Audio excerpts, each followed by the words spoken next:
There is a place in Russia where the laws of the Russian Federation apply, officially, formally, on paper. And there is a place in Russia where a different law governs, a law of men, a law of silence, a law that is never written down because it doesn't need to be. That place is Chechnya. To understand what is happening to women in Chechnya today, you cannot begin in the present. You must begin in the ruins. 2 wars. The first from 1994 to 1996. The second from 1999 to 2009. Between them, the Republic was reduced to rubble, its cities bombed to their foundations, its people scattered across Russia and beyond, its society shattered in ways that cannot be measured in casualty figures alone. Russian federal forces committed atrocities that have never been fully prosecuted. And amidst those atrocities, women bore a burden that went largely unreported, locked behind a wall of cultural shame that made even speaking about it an act of rebellion. Human Rights Watch documented credible accounts from refugees, women raped at checkpoints, at the outskirts of villages, in makeshift detention pits dug into the earth.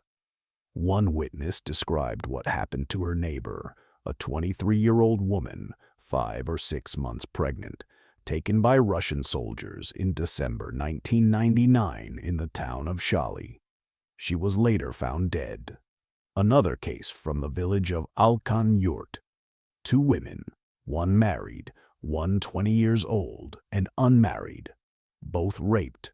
The younger one quietly sent away to Kazakhstan afterward, not for safety, but for the shame. These were not rare exceptions. They were documented patterns, and the perpetrators were almost never punished.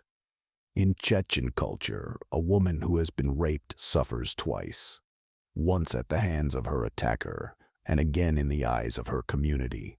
Unmarried women who were raped had little hope of marriage. Married women were often divorced. The very fact that witnesses began speaking to Human Rights Watch researchers, that they broke the cultural taboo to name what had happened, showed the depth of their desperation. The war ended. The Republic was rebuilt. The ruins of Grozny were reconstructed into gleaming towers and wide boulevards. A new ruler came to power, Ramzan Kadyrov, son of the Republic's first president. And in the shadow of that reconstruction, a new kind of war began, a quieter one.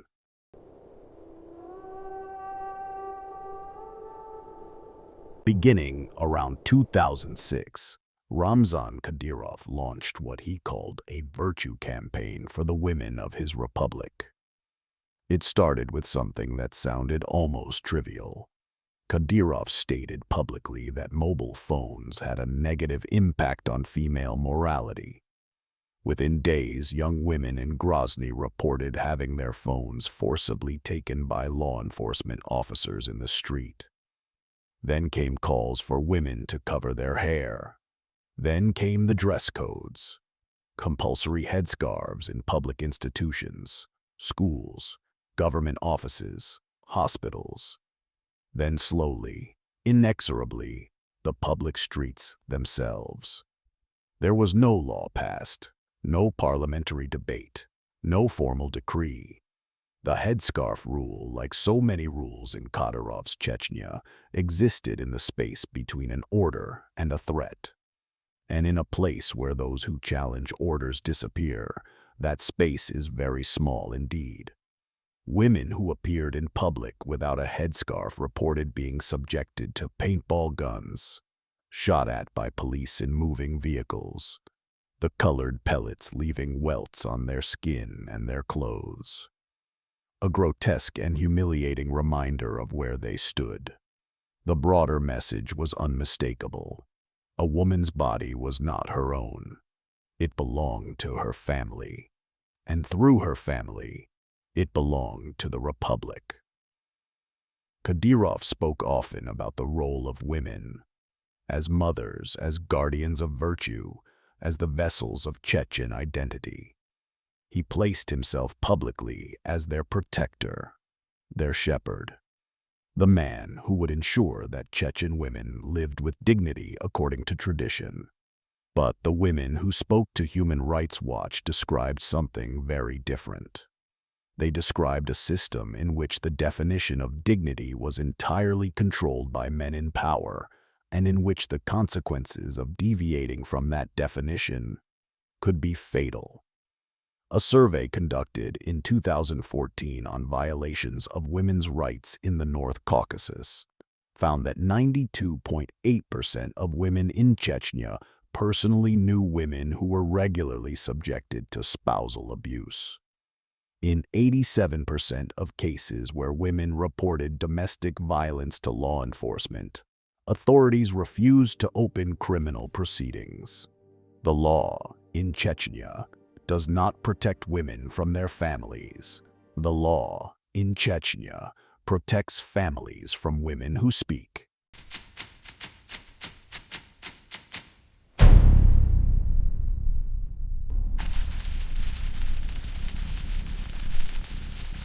There is a category of violence in Chechnya that is spoken of in whispers, even within the Republic. It is called an honor killing.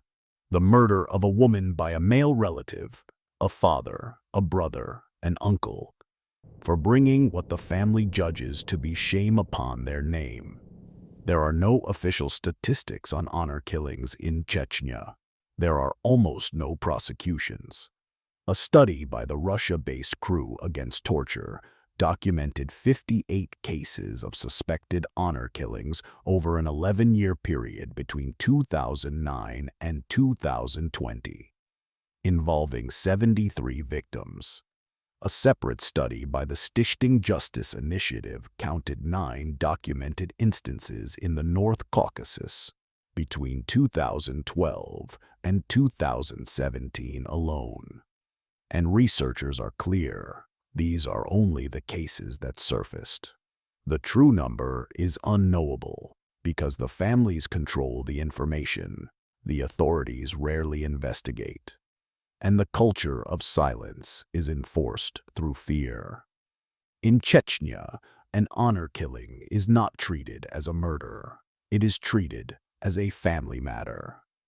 In November 2013, a 19-year-old girl was allegedly killed by her brother in connection with questions of family honor. No public investigation was initiated. The case did not make the newspapers. It was absorbed into the silence.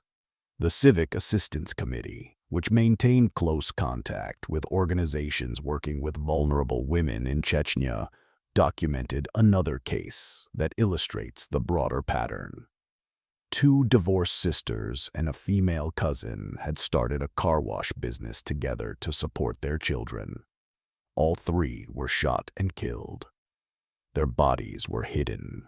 The women had been killed, sources told the organization, not by their relatives, but because of their independent lifestyle, because they worked, because they existed outside male control. No public investigation was ever initiated in that case either. Kadyrov publicly has condemned honor killings. In speeches and interviews, he has called them un-Islamic, incompatible with Chechen values. But human rights researchers observe that this public position is disconnected from reality. Female human rights activists interviewed by Human Rights Watch said they believed the number of honor killings in Chechnya had actually increased under Kadyrov's virtue campaign, because the campaign itself had raised the stakes of female non-compliance. When a leader broadcasts that women who deviate from traditional norms are a threat to the Republic's identity, the threshold for male violence decreases. And the most devastating proof of that connection has a name and a face. Her name was Seda Suleimanova. She loved finding new albums to listen to. She liked to drive to the countryside with friends. She was learning to draw, working toward becoming a graphic designer. She was 26 years old, and she had a fiancé, a man from St. Petersburg who loved her enough to convert to Islam so that her family might one day accept him. Her name was Seda Suleimanova, and she had run for her life. In October 2022, Seda fled Chechnya after her family repeatedly threatened to kill her for refusing an arranged marriage. She was not the first woman to make that journey, from the Republic to a Russian city far enough away to breathe. She contacted the North Caucasus SOS Crisis Group, a human rights organization that has helped hundreds of women escape dangerous family situations in the region. They helped her find safety. For almost a year, Seda lived in St. Petersburg. She made friends, she made plans. She was, in the words of her closest friend, Elena Milashina, just a regular girl, like me or anyone else. Then, on the 23rd of August, 2023, the door came off its hinges. A group of men arrived at her apartment, St. Petersburg police officers and unidentified plain-clothes Chechen operatives. The pretext was a jewelry theft, a case supposedly opened against Seda back in Chechnya. She was detained, separated from her fiancé, and transferred. Not to a police station in St. Petersburg, not to a court. She was taken to Grozny, Chechnya, and handed directly to her relatives. As soon as she arrived in Grozny, she was denied access to a lawyer. The theft case against her disappeared.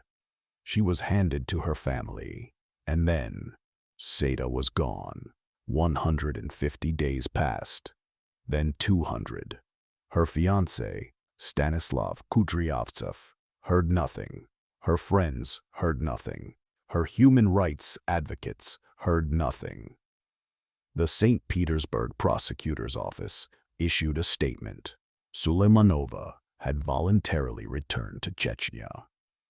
On February 7, 2024, the NCSOS Crisis Group announced that multiple independent sources in Chechnya had told them Seda Suleimanova had been murdered, killed by relatives, in what was almost certainly an honor killing. Sources later told investigators she had been buried in the village of Alkan Yurt, not in a cemetery. In the words of one source who received the information, like a dog on the side of the road. There is a Telegram channel called Where is Seda? It was set up by Elena Milashina, the friend who held the albums, who drove to the countryside, who stood outside the St. Petersburg prosecutor's office on February 1st, 2024, alone, in the cold, holding a sign that read, "Is Seda Suleimanova alive?" She was detained almost immediately after she unrolled it. In March 2024, she stood with a sign in Grozny. The police there called Seda's fate a family matter and released her without charges. In April, she received 20 hours of community service for a picket on the Akhmat Kadyrov Bridge in St. Petersburg. In November 2025, on the International Day for the Elimination of Violence Against Women, she stood outside the 54th police station in St. Petersburg, the very station where Seda had been processed before being handed to the Chechen operatives. Her sign read, "You gave her over to her death, live with it." She was detained again. She spent 2 nights in police custody. The police searched her sign for signs of extremism. By August 2025, 2 years after Seda's abduction, Russia's Interior Ministry quietly added Seda Suleimanova to its official missing persons database. The investigation had been transferred to Chechen law enforcement, the very authorities who facilitated her return. As of early 2026, there had been no arrests, no charges, No acknowledgement from Chechen officials.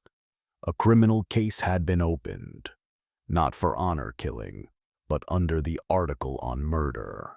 But by January 2025, after 10 months, Potyayeva reported that the investigation had yielded no results whatsoever. Seda's case is not unique. It is, in the language of human rights documentation, emblematic.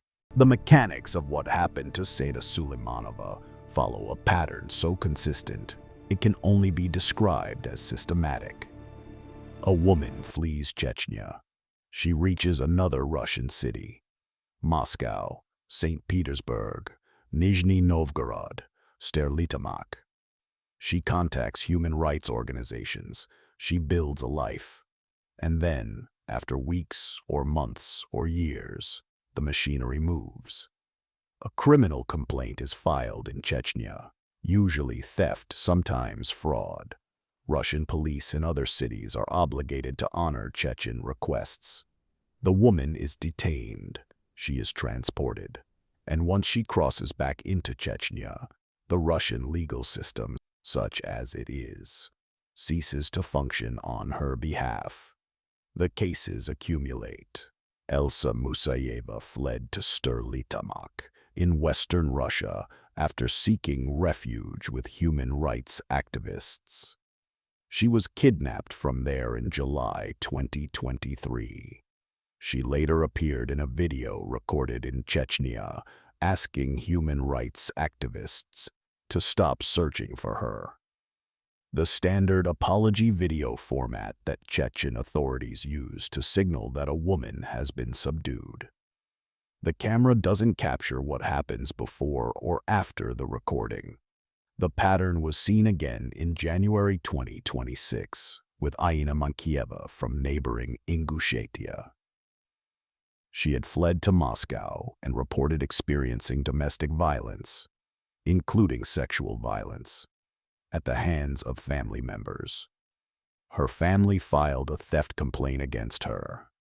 Moscow police detained her, held her overnight, questioned her in the presence of officers from the Center for Combating Extremism. Human rights activists drew the direct parallel immediately. This is similar to how Seda Suleimanova was taken away. Same article, same actions. In Mankieva's case, investigators ultimately found no evidence of theft and dropped the case. But the mechanism, the weaponization of the Russian legal system to force women back into the hands of families that may kill them, had functioned exactly as designed. For the women of Chechnya who flee, there is no truly safe harbor on Russian soil. They are, in the eyes of the state, the property of their families. And their families, in the eyes of Kadyrov's republic, are accountable for their behavior. One statement from Kadyrov himself is worth hearing. On December 31, 2023, speaking publicly, he said, "Everyone who does not agree with our vision should leave the republic." He added that anyone calling for dissent in Chechnya should be turned over wherever they are. Or, he said, "we will get rid of them in our own way." In a subsequent phone-in broadcast, speaking in Chechen, he was more direct still. He invoked the concept of blood feud. If his supporters could not find a guilty party, a family member would pay. "We will take the debt with blood from them," he said. "We will shoot someone from their family." This is not a fringe figure speaking in the shadows. This is the head of a federal subject of the Russian Federation, speaking on broadcast television.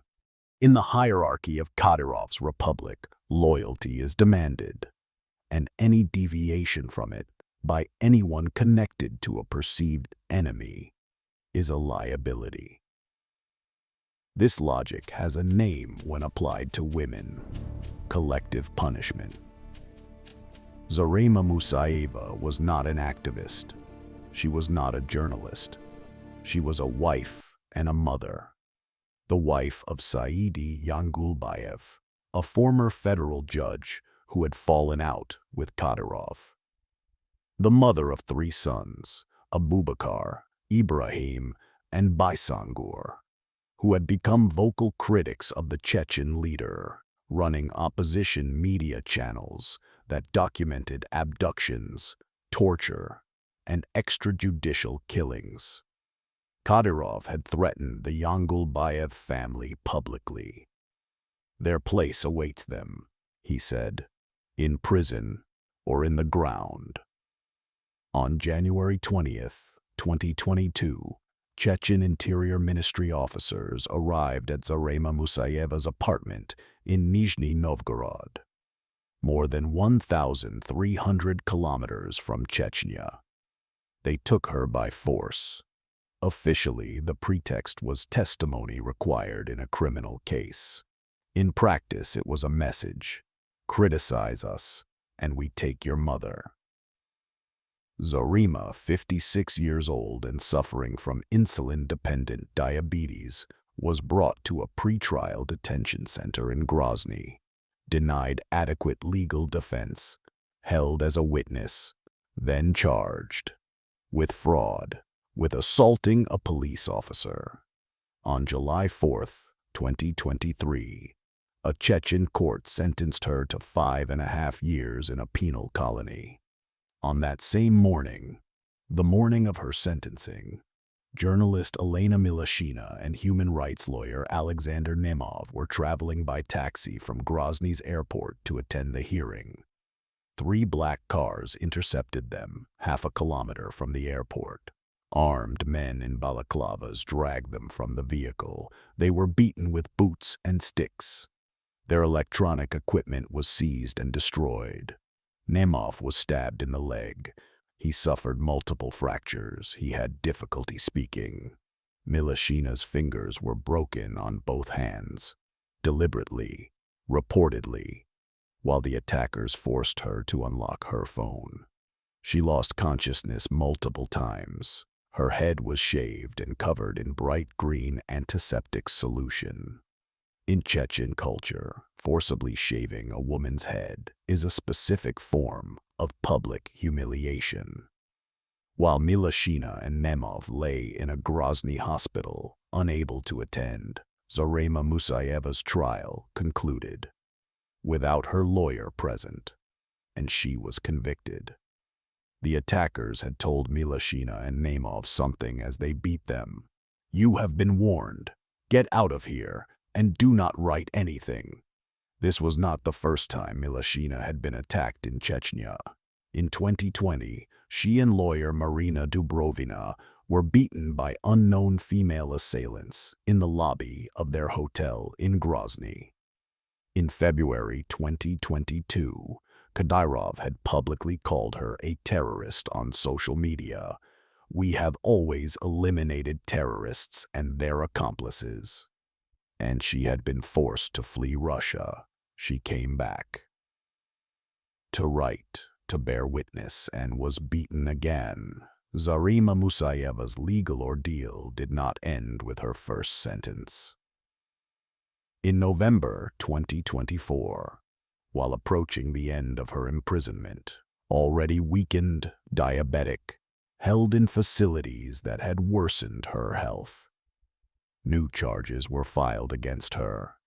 She was accused of disrupting the operations of a penal colony, of scratching the neck of a prison guard during a hospital visit. No witnesses confirmed the account. In August 2025, she was sentenced to an additional 3 years and 11 months. In February 2026, the Chechen Supreme Court overturned that sentence, at the prosecution's request, and ordered a retrial. Just days later, in early March 2026, the Shali City Court found her guilty again and sentenced her to 3 years and 10 months. Her lawyers filed an appeal. The European Court of Human Rights had already ruled that her original arrest was arbitrary and ordered Russia to pay damages to her and her family. That judgment, like almost every judgment against Russia in Chechnya, had been ignored.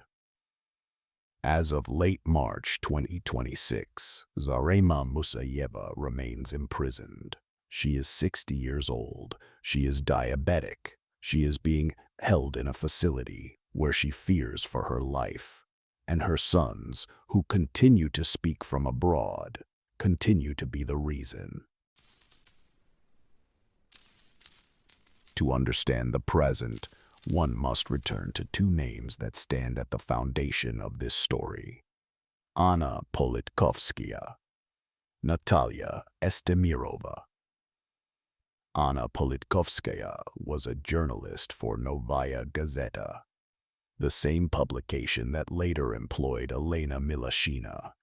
She spent years investigating the wars in Chechnya, documenting torture, executions, and the systematic abuse of civilians by both Russian federal forces and Chechen security services.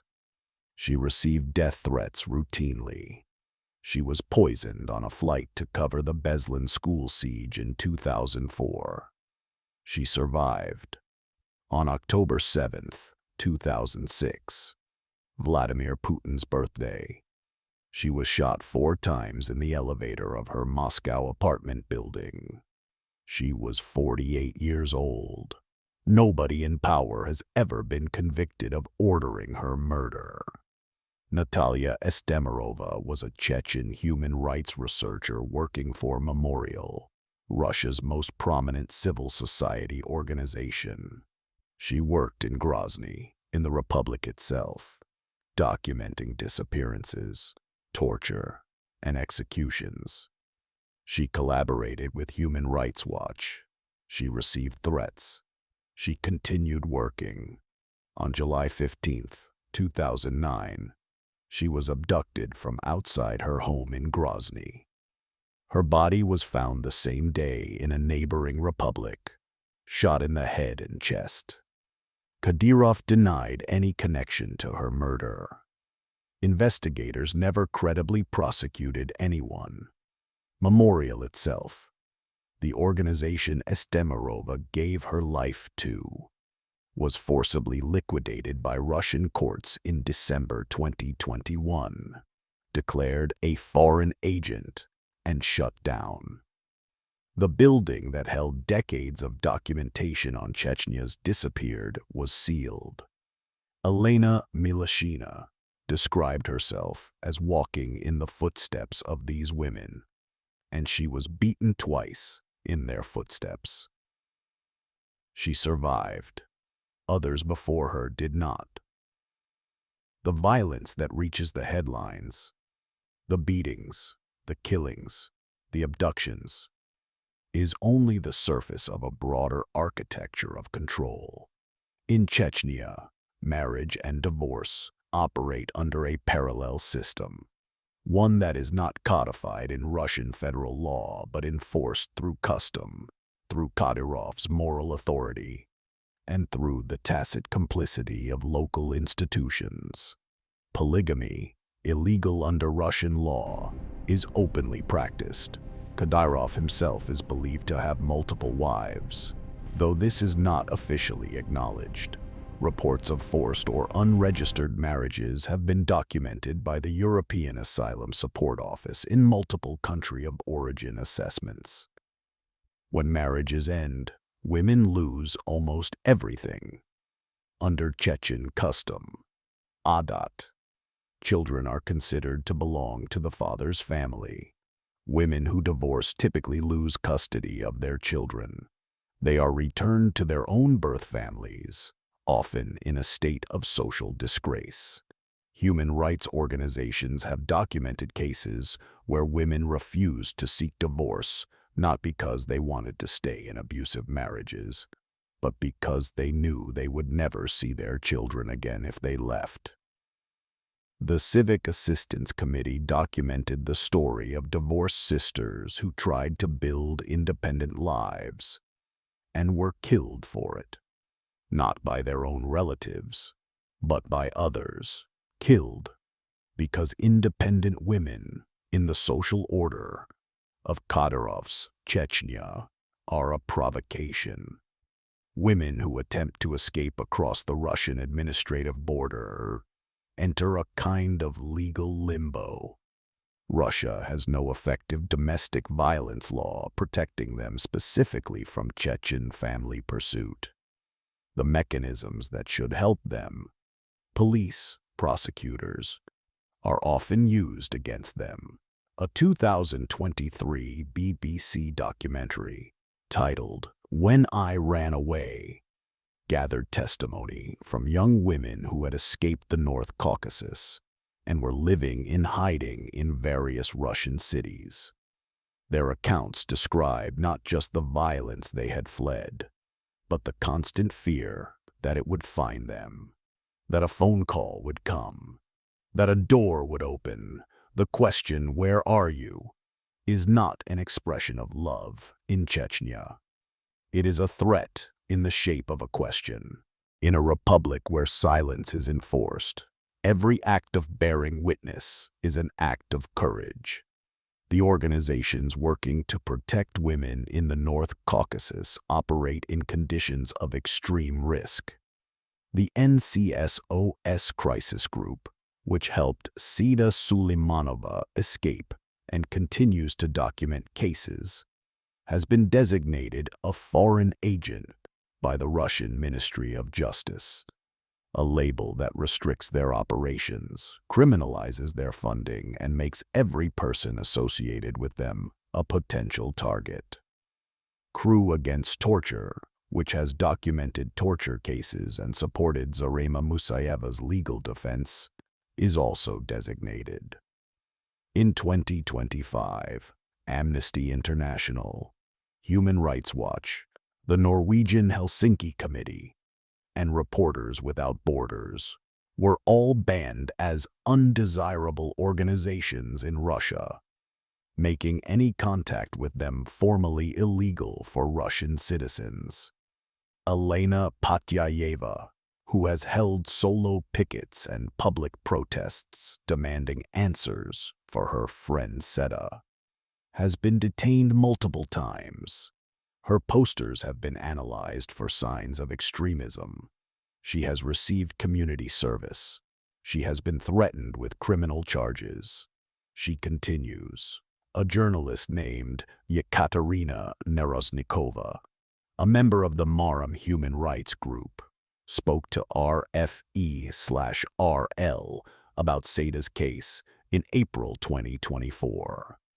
By November 2024, she had been charged with involvement in an undesirable organization, the radio station itself having been banned.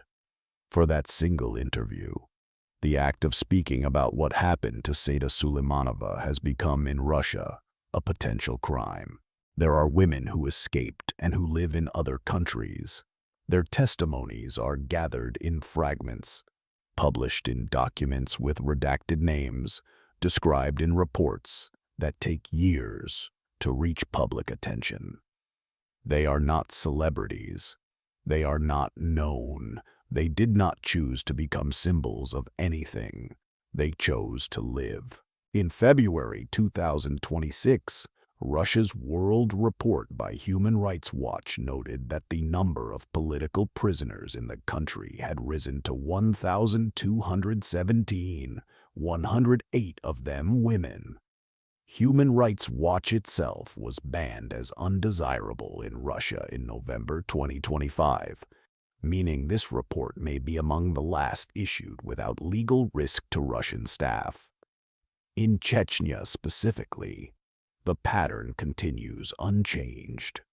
Zarema Musaeva sits in a detention facility, still being tried, still being convicted, still being appealed, in an endless legal loop designed not to reach a verdict, but to keep her imprisoned.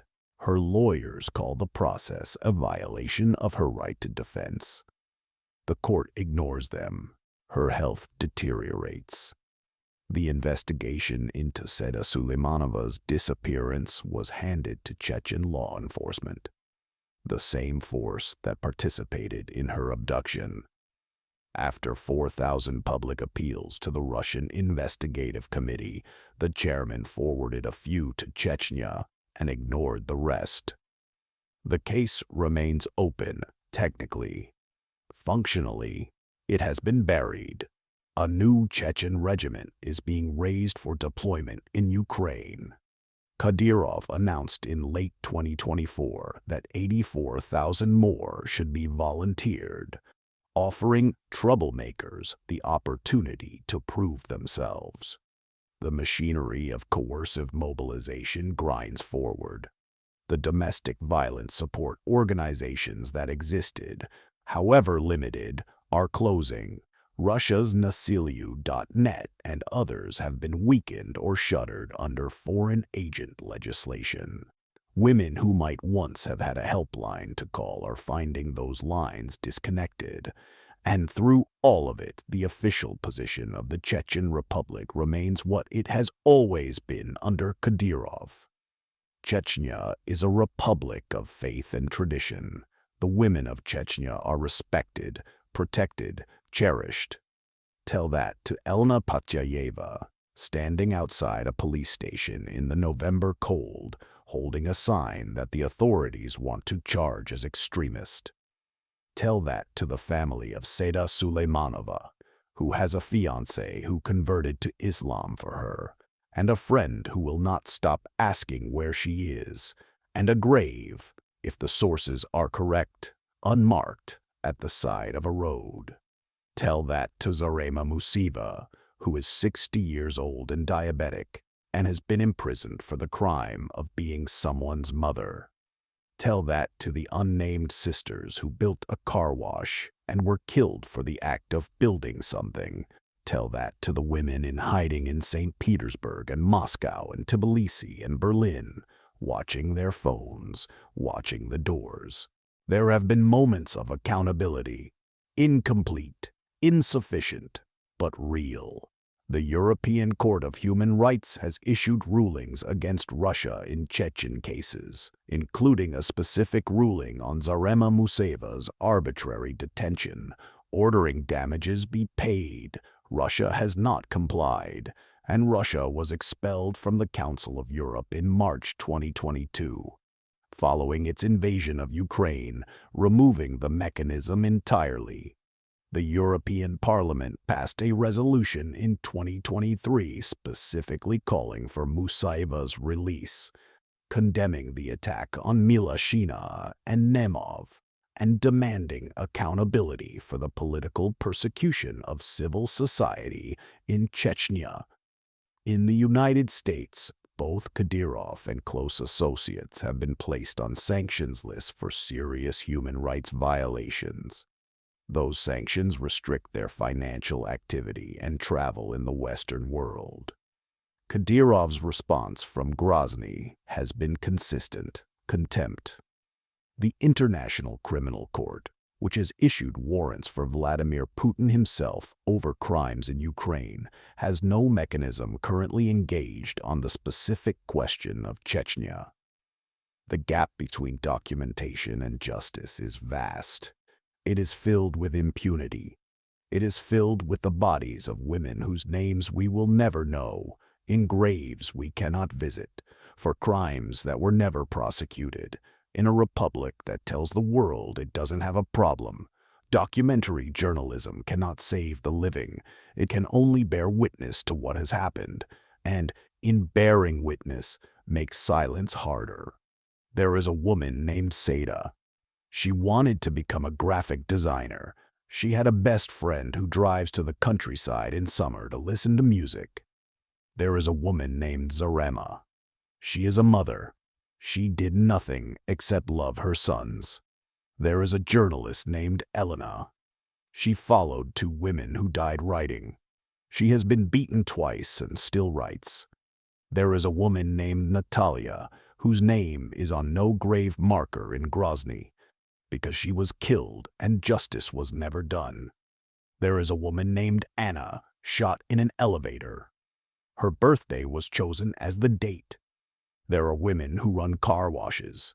women who refuse arranged marriages, women who wear their hair uncovered, women who ask questions, women who want custody of their children, women who own phones, women who drive, women who type their location into a message to a stranger across Russia who might help them get out. Some of them get out, some of them don't. And somewhere between those two outcomes, in the space between flight and silence, is the story of Chechnya. A story still being written, a story that the world keeps forgetting, and a story that the women at its center refuse to let end.